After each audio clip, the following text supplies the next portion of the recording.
The incident took place in the 90s, and Shamim's maternal grandfather's house was in a large adjacent area in the village. At that time, in the 90s, it was quite a backward existence, meaning there was no electricity yet, and there were a lot of mango trees, a huge mango orchard. Near that was his grandfather's house, which was a very beautiful 2-story wooden house. The people in his grandfather's house, including his uncles and grandfather, used to take care of the mango orchard. Shamim's younger uncle, Rafi, was mainly responsible for managing the orchard, how to maintain it, how to take care of it. He used to do everything. He studied up to a certain level, and for his higher education, Shamim's grandfather wanted to send him to the city. But he did not want to go. He studied as much as he could there and wanted to stay back. His father eventually realized that since his son was not interested in further studies and was involved in the orchard business, there was nothing more to do. Rafi used to go out in the evening, spend time with some of his friends in the area, and hang out. There was a small hut in the mango orchard where they would sit. Seeing this, Shamim's grandfather thought of getting him married so that he would settle down and not waste time like this. Accordingly, he started searching and found a very beautiful girl from a known family in their area for his son. Rafi also liked the girl very much when he saw her, and they got married at the right time. After the marriage, Shamim's grandfather realized that the family had grown bigger. There was the elder uncle, his wife, and children. His own wife was there, and the 2-story wooden house was quite small for all of them. So, near the orchard, a bit farther away, there was a bigger house. He vacated that house and moved there with his wife and elder son's family. He told his younger son, Rafi, "I am giving you this house. Stay here with your wife. The caretaker will stay on the ground floor, and you will stay on the upper floor." He also reassured Rafi that since both houses belonged to them, there would be no problem. They would visit him, and he could visit them. His mother would come often, and there would always be communication between them. At first, Rafi felt a little sad, but when his father explained that the family was growing, his elder brother had a wife and children, and they were all living in a small house, he understood. His father also told him that now he would get privacy with his wife, which he wasn't getting before. So Rafi accepted his father's decision. Gradually, everything settled. Rafi started enjoying his privacy. Earlier, when the family was big, many people would be around, and he felt a lack of privacy, especially after marriage. He wanted to sit with his wife on the balcony and have conversations, but that wasn't possible with so many people around. Now that he was getting privacy, he started to enjoy it. One day, Rafi heard from a friend that a new movie had been released in the cinema hall. Back then, people used to go to movie theaters to watch films. Since their village was quite far from the town, he would have to travel a long way to watch the movie. The nearest cinema hall was in a town-like area. The evening shows ran from 6 p.m. to 9 p.m., and sometimes there was a 12 a.m. show as well, but staying out that late was not possible. So he planned to watch the 6 p.m. to 9 p.m. show. Now the question was how he would go there. He thought about taking a van rickshaw, but then he realized that returning late at night would be difficult. It was almost impossible to find a van that would agree to travel back to their village at night, as it was a 2 to 2.5 hour journey through narrow roads, vast empty fields, and dense trees. The van drivers would be scared to come that far at night. Even if he hired one, he would have to keep it waiting until the movie ended. So getting a van was not an option, but he was very determined to watch the movie.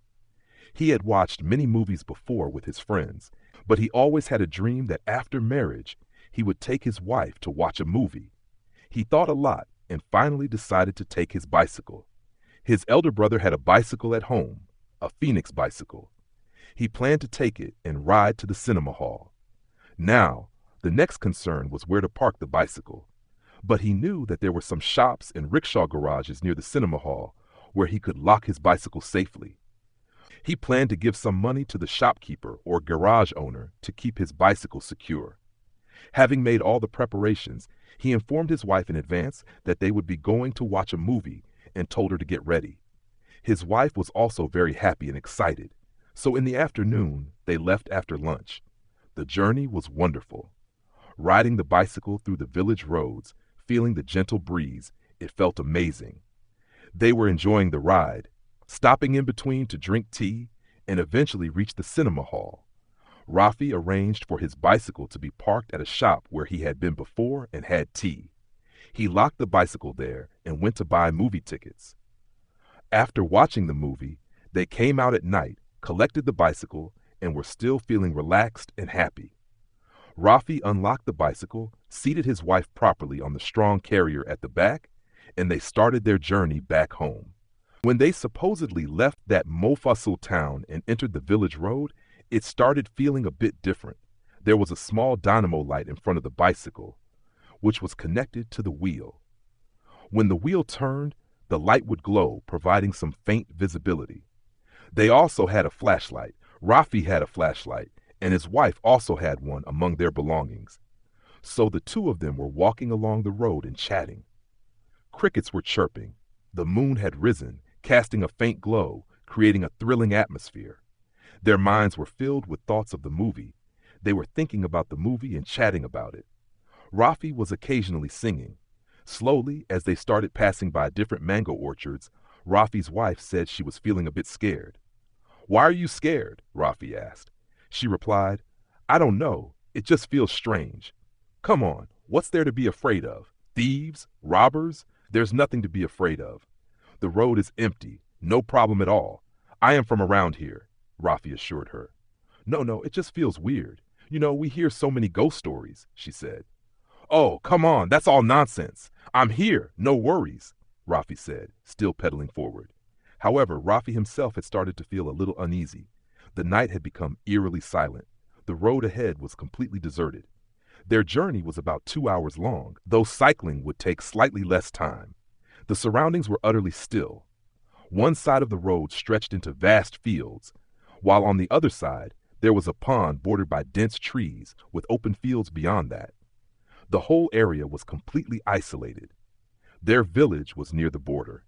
As Rafi pedaled on, an urgent need to relieve himself arose, but he kept going without saying anything.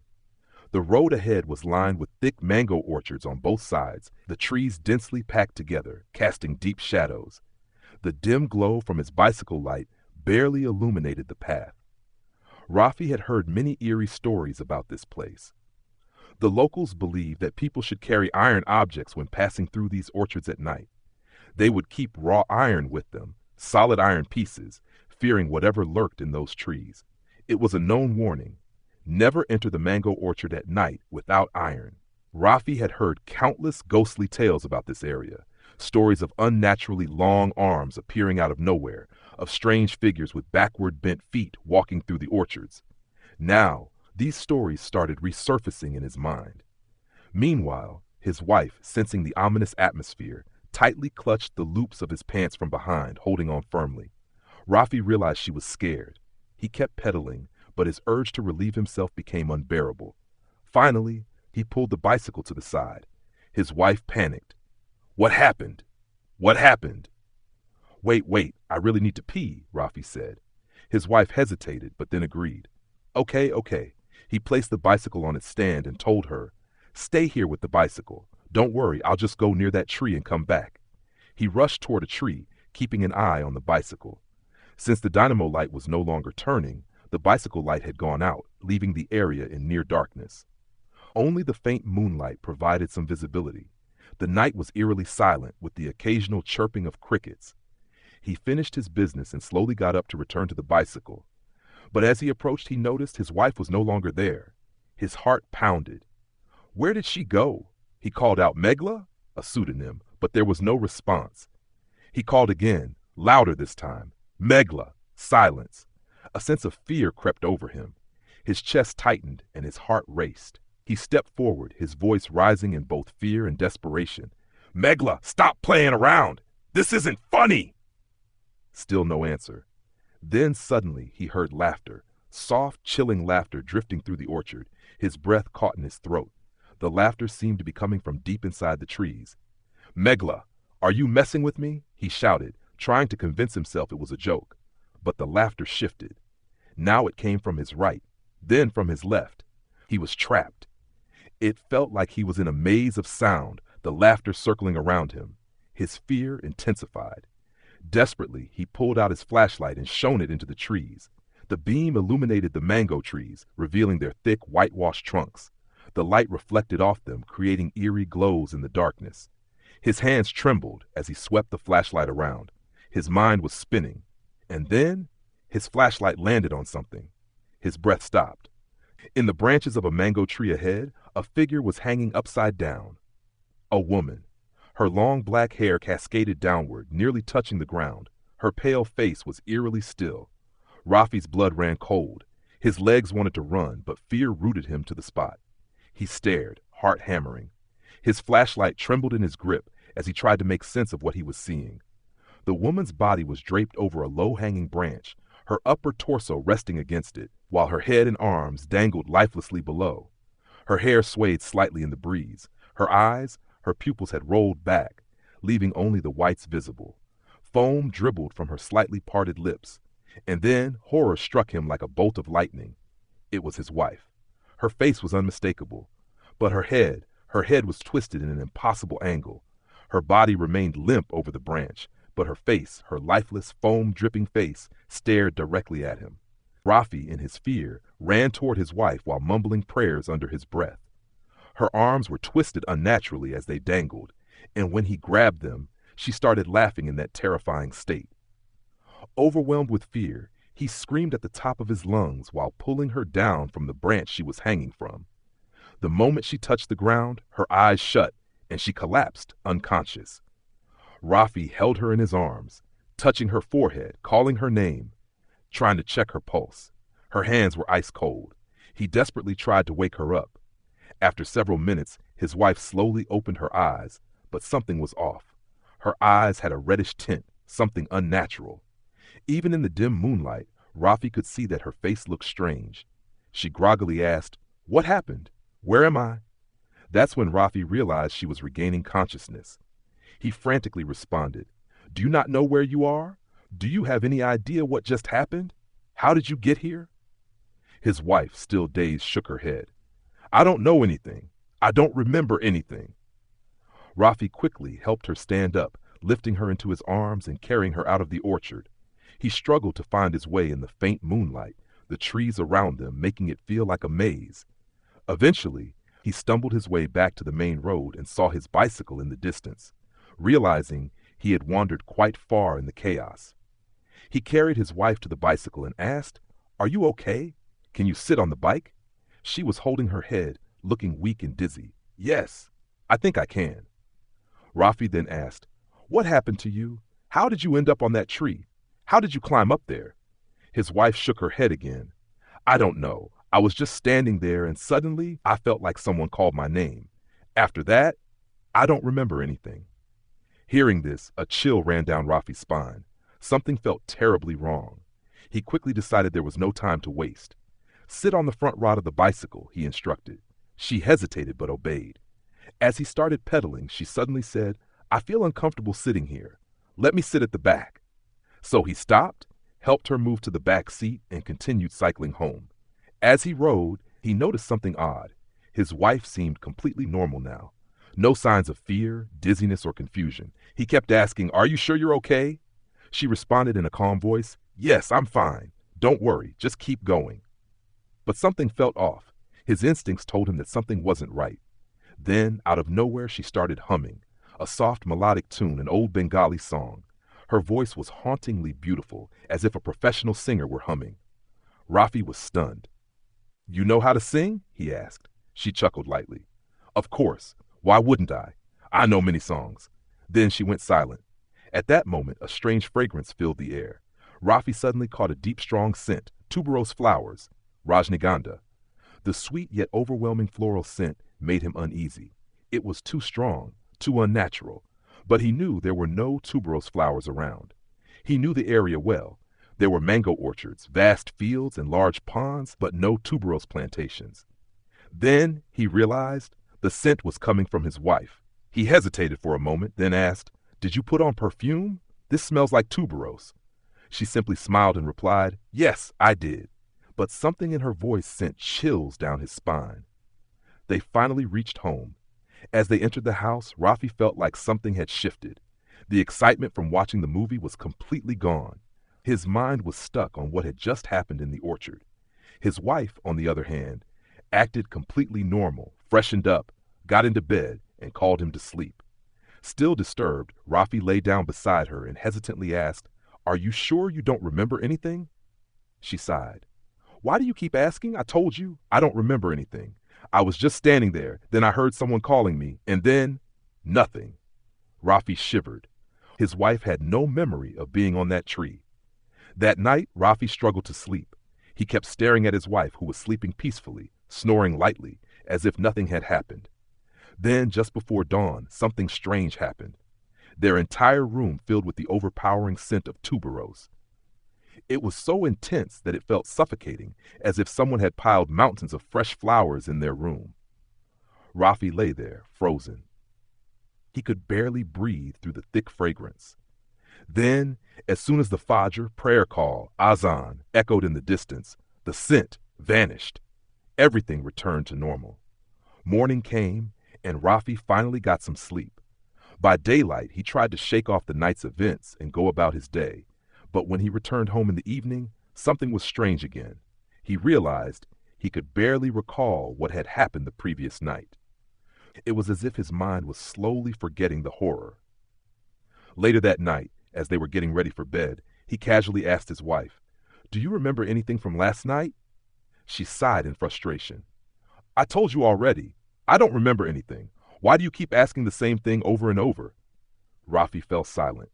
Something wasn't right. Ta! Rafi had these thoughts in his mind, but since he no longer discussed them, there was no point in bothering about it anymore. He lay down and eventually fell asleep. Rafi couldn't say how long they had been sleeping. They used to turn off their hurricane lamp at night and not keep it lit to save fuel. At some point, Rafi woke up in the middle of the night. After waking up, he looked around and felt that his wife was not beside him. He was surprised. He reached out with his hand and realized that she was indeed not on the bed. So he got up and saw that moonlight was coming through the window. Even if there was no moon in the sky, there was a glow from the clouds, and that light faintly illuminated the room through the curtain gaps. He looked around and saw that no one was inside the room. It was empty. Their house did not have an attached bathroom. To go to the bathroom, one had to walk outside the room and go all the way to the back. So he thought maybe she had gone to the bathroom. He looked around and noticed that the hurricane lamp was placed on top of their wardrobe. But she hadn't taken the hurricane lamp. So had she taken the flashlight instead? He quickly opened the wardrobe drawer and checked inside. The flashlight was still there. He picked it up and turned it on, flooding the room with light. Then he slightly pulled the curtain aside to let some natural light in. He didn't feel like lighting the hurricane lamp at that moment. He shone the flashlight around the room. Nothing. His wife was nowhere to be seen. Then he noticed that the door leading outside the room was open. He carefully stepped out into the corridor, heading toward the back. Before reaching the bathroom, he noticed something. The door leading to the staircase was open. That door was always locked at night. To get upstairs, they had to go through that door and lock it behind them. Their house was a 2-story building, and that door was an essential security measure. He was stunned. Who had opened the door? How? He pointed his flashlight toward the bathroom door, but no light was coming from underneath it. The bathroom was dark. Seeing the open staircase door, he slowly started going down the stairs. As he descended a few steps, he suddenly heard something, his wife's voice. She was singing, a beautiful old Bengali song. Rafi was bewildered. Why was his wife singing in the middle of the night, outside, on the street? And why an old-fashioned song? A strange fear began creeping over him. He suddenly recalled the incident in the mango orchard. Something about this felt connected. He kept walking forward. He followed the voice. Then he finally spotted her. She was walking near the entrance of their mango orchard, some distance away from their house. That's where the singing was coming from. Since it was deep into the night, the song's melody floated softly through the air, reaching his ears. He immediately pointed his flashlight at her. The beam landed on her face. Rafi's heart pounded in his chest. because in that split second he saw something terrifying. Her eyes, pitch black, not a trace of white, just two deep, dark pits staring straight at him. His whole body shivered with fear. He stood frozen, trembling, wondering whether he should go toward her or not. But then he decided. He had to go. His wife was standing there. He lowered the flashlight slightly and hurried toward her. When he reached her, she looked at him and asked, "Why are you running toward me like this? What's wrong?" Rafi replied, "Come home, right now." But he didn't say it in a harsh way. His wife, however, was eerily resistant. She refused. It was terrifying. Rafi grabbed her hand. She yanked it away forcefully. "No," she said in an unsettling tone. Rafi noticed something. There were large shadows of mango trees behind her. In that dim light, her face was partially obscured. Yet even now, her eyes had no whites, only darkness, a deep black void. Fear gripped Rafi again, and then she laughed, a chilling, unnatural laugh. "What? Are you scared?" she asked. "Come on, let's go," she said, extending her hand toward him. Rafi hesitated, but took her hand. The moment he touched her, he felt it. Her skin was ice cold. Fear crawled up his spine. Still, he slowly started leading her back. She was laughing softly, giggling. "What's wrong with you? Why are you acting like this?" Rafi asked. She smiled and said, "Carry me, like you did yesterday. Lift me up in your arms and take me home." "No, you can walk. Why should I carry you?" Rafi replied, uneasy. They kept walking. As they reached the staircase, she suddenly collapsed, right there on the wooden floor of the lower veranda. Rafi felt a wave of discomfort. Their caretaker lived downstairs. If he saw this, what would he think? He bent down. She was completely unconscious. He had no choice. He scooped her up in both arms and started carrying her up the stairs. Step by step. 1, 2, 3, 4, 5. He was almost at the door, and then she started laughing again. Louder this time, giggling, cackling, laughing in a way that made Rafi's blood run cold. A terrifying laugh. For a split second he wanted to drop her, but he didn't.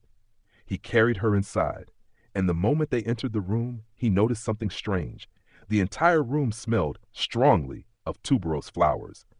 Overpowering, suffocating, as if someone had filled the entire space with fresh tuberose. The scent was so intense it felt like it would choke him. He put her down. She smiled and said, "See, you still carried me." Then she lay down on the bed and immediately fell asleep. But the scent, that suffocating scent of tuberose, lingered in the room. Rafi was horrified.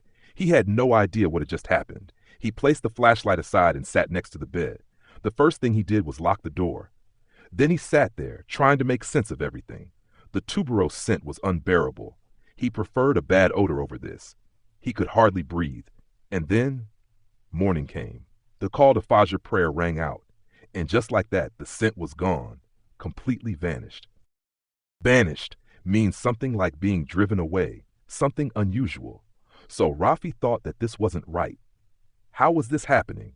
Today, something must be done about it. This must surely be a paranormal issue. He had to do something about it. Rafi left his house during the day. He saw that his wife was still sleeping. First, he went and talked to his father. He said, "Father, this is the matter."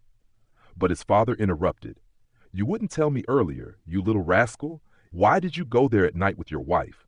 Watching movies in such a haunted place and then riding a bicycle back? If you had told me earlier, I would have arranged things for you. That place used to be a cattle house. You could have just stayed there peacefully on the platform with your wife. Do you even have any sense?" His father scolded him a lot. Then his father said, "Go home. I am coming." After a long time, his father arrived. As soon as he came, he gestured with his hand, signaling not to speak. He was calling him over with his hands. Rafi went to his father. His father hadn't even entered the house yet, not even the main courtyard of the house. There was something to talk about before entering. Rafi walked with his father and asked, "What happened? Why aren't you coming inside? What's the matter? Speak."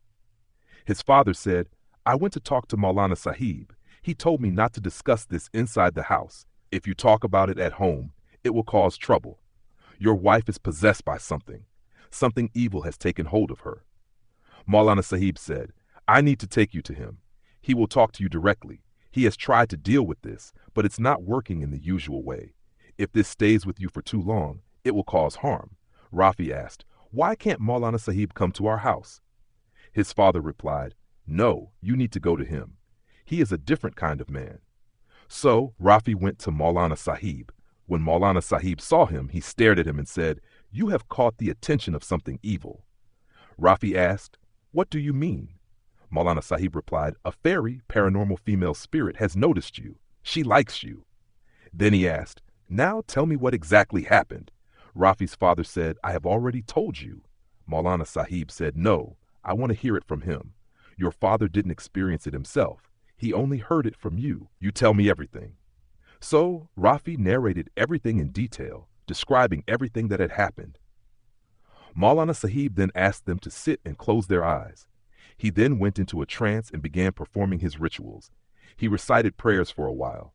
After some time, he seemed to come out of his trance and said, "I have understood the whole situation. I have communicated with someone. I have a follower jinn, and I communicated with him. He told me that Rafi's wife is possessed by a fairy. And the reason this fairy possessed her is that she wants Rafi. She is a female jinn, a fairy, who has been following Rafi from that place. She followed him all the way home, and to get close to him, she has possessed his wife. My jinn told me that the fairy will not separate from your wife willingly. She has merged herself with your wife's body, and the sole reason for doing this is to get Rafi. Whenever Rafi is with his wife, the fairy also gets to be with him. That means if Rafi loves his wife, the fairy also experiences that love. This must be dealt with differently. I will tell you the method to do this." Then he called Rafi and said, "You have to do something. Somehow you must separate the fairy from your wife for a few moments. You have to do this using your intelligence. Their intelligence is not like humans. Even though they can be very knowledgeable, they might know science and other things, and they can even control electricity. They don't have human-like intelligence in some aspects. So you have to figure out a way to separate her from your wife's body for even a few seconds." At that moment, he took out an amulet, taweez. It was wrapped in thick leather, stitched securely, and sealed with wax. He said, "Inside this, there are sacred verses written. It is completely sealed, and the leather binding must never be opened. If it is opened or becomes impure, it will not only fail to work, but will bring harm and become a sin. This is a temporary solution. The moment the fairy separates from your wife, you must put this amulet on her. After that, the fairy will never be able to return. At that moment, you must also recite Ayatul Kursi, a powerful verse from the Quran. Recite Ayatul Kursi and protect yourself so that she cannot harm you either. Once you do this much, I will come and complete the rest." Then Maulana Sahib added, "Remember, as long as the fairy remains connected to your wife, both of you will continue to suffer. You have to separate them, no matter what." Rafi listened carefully and left Maulana Sahib's place. His heart felt heavy. He took the amulet and kept it safely. Maulana Sahib warned him, "Make sure your wife does not see it or suspect anything. As long as this amulet is inside the leather case and hidden, she will not sense it. But the moment you take it out and put it on your wife, the fairy will realize what's happening. But for now, you must keep it hidden, because if the fairy realizes that you have the amulet, she will take your wife away somewhere, and you won't even know where she has gone." Rafi, understanding the gravity of the situation, wrapped the amulet in a piece of paper, covering it properly so that it wouldn't be visible. He then put it in his pocket. He returned home, feeling very tense. However, he also knew that showing his tension would create more problems. But Rafi was an intelligent man. Since he ran a business, he had a sharp mind. He thought carefully. He must not let his wife realize that he was worried. When he got home, his wife immediately asked him, "Are you worried about something?" He replied, "No, nothing. Just some business problems. The pesticide for the garden isn't arriving on time, and it's stressing me out." His wife replied, "That's okay. Everything will be fine. If you need advice, ask me. I will tell you what to do." Rafi was surprised. He asked, "Since when did you become so knowledgeable?" His wife laughed. "You don't know. I understand a lot about business. My father taught me a lot of things."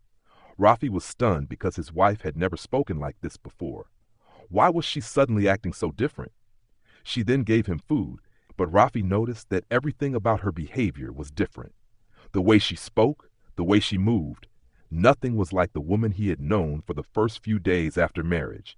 Something was definitely wrong, and Rafi did not like it at all. Rafi didn't like this kind of behavior, so he kept thinking about what to do, how to handle the situation. He needed to come up with a plan. Maulana Sahib had told him one important thing. Whatever you think, never say it out loud. Your thoughts cannot be understood immediately. Only Allah knows what is in the heart. Keep your thoughts inside. So Rafi started thinking about what to do. He had to find a way himself. In the afternoon, he started saying, "I'm feeling very sick." He told his wife, "I'm feeling really bad. My body is aching, my hands, legs, everything hurts. I feel strange." He kept saying, "My body feels weak. I feel unwell. This happens to me sometimes every few months."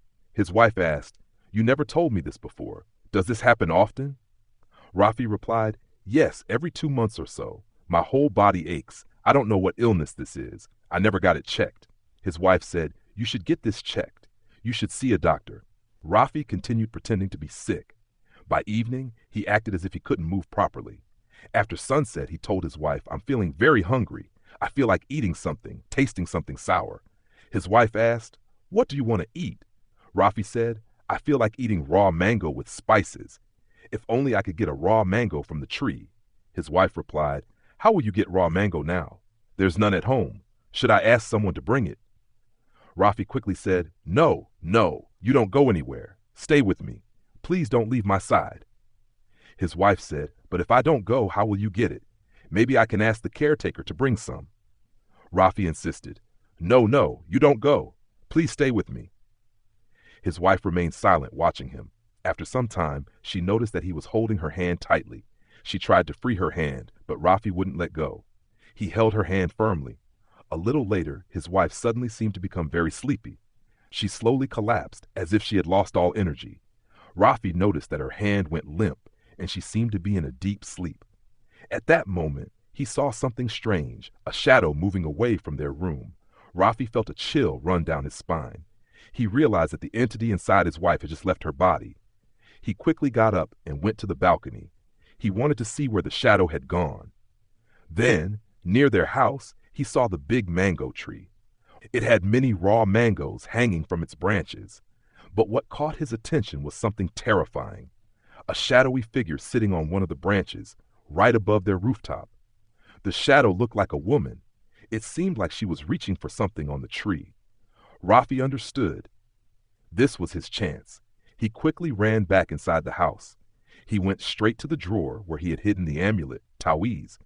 Taking it out, he rushed to his sleeping wife and quickly tied the amulet around her neck. The moment he did this, he started reciting Ayatul Kursi loudly. As soon as he started reciting, a loud banging noise came from the door. Tut, tut!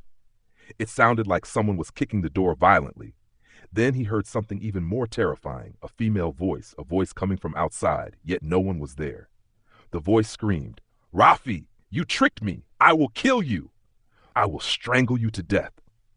Rafi's hands trembled, but he kept reciting Ayatul Kursi louder and louder. The banging on the door continued. He could hear heavy breathing from outside. Then suddenly, everything went silent. Rafi turned to look at his wife. She was sleeping peacefully. She looked completely normal, as if nothing had happened. That entire night, Rafi stayed awake, continuously reciting Ayatul Kursi. Every now and then he also recited Surah Ikhlas, Surah Nas, and Surah Falak. He was too scared to move. As dawn approached, he noticed something. His wife was moving naturally again, just like she used to before all this started. Then, the Fajr prayer call, Azan, echoed through the morning air. A few moments later, his wife slowly woke up. She stretched and looked at him, confused. "What happened?" she asked. "Why are you sitting like that? I feel strange. When did we go to sleep? I don't remember anything." Rafi asked, "Do you really not remember?" His wife replied, "I remember we went to watch a movie. Then on our way back, someone called me from beside the bicycle. After that, I remember nothing." Rafi looked into her eyes and realized she was telling the truth. She had no memory of what had happened. Holding her hands, Rafi said, "Do you know how many days have passed?" His wife asked, "How many?" "Many days," Rafi said. "You don't remember anything at all?" She shook her head. "Nothing, just bits and pieces, like a dream." Rafi took a deep breath. He knew the danger wasn't completely over yet. He called out loudly for the caretaker. When the caretaker arrived, Rafi instructed him, "Go immediately and call my father. Tell him to bring Maulana Sahib." The caretaker left at once. After a long wait, Maulana Sahib finally arrived. As soon as he entered the house, he started reciting prayers. He performed a ruqya, spiritual healing, inside the house to cleanse it from any lingering evil presence. After completing the ruqya, Maulana Sahib looked serious. He said, "The fairy is still furious. She told my jinn that she won't let go easily. She wants revenge on Rafi. She wants to destroy him and his wife. She even said she would make sure they never have children." Hearing this, Rafi's father became very worried. Maulana Sahib then said, "Rafi should not stay in this house anymore. If he stays here, there will be more danger. He must leave immediately." Rafi's father agreed. "I will send them away. This house will remain closed." Maulana Sahib then looked at Rafi's wife. For now, she must continue wearing the amulet. I don't usually recommend amulets, but in this situation, there is no other choice. Rafi's father thanked Maulana Sahib and immediately made arrangements for his son and daughter-in-law to leave. Very soon, they were sent to Dhaka. After staying in Dhaka for some time, they moved abroad. Rafi and his wife eventually settled in Australia. From that day onward, they never faced any paranormal trouble again. They lived a peaceful and happy life. If you would like to share with us an incident that happened to you or a true ghost story that you know of, please write or record the incident and send it to us by email. Our email address is ghostreadeye@gmail.com, GHOSTSREYE@gmail.com.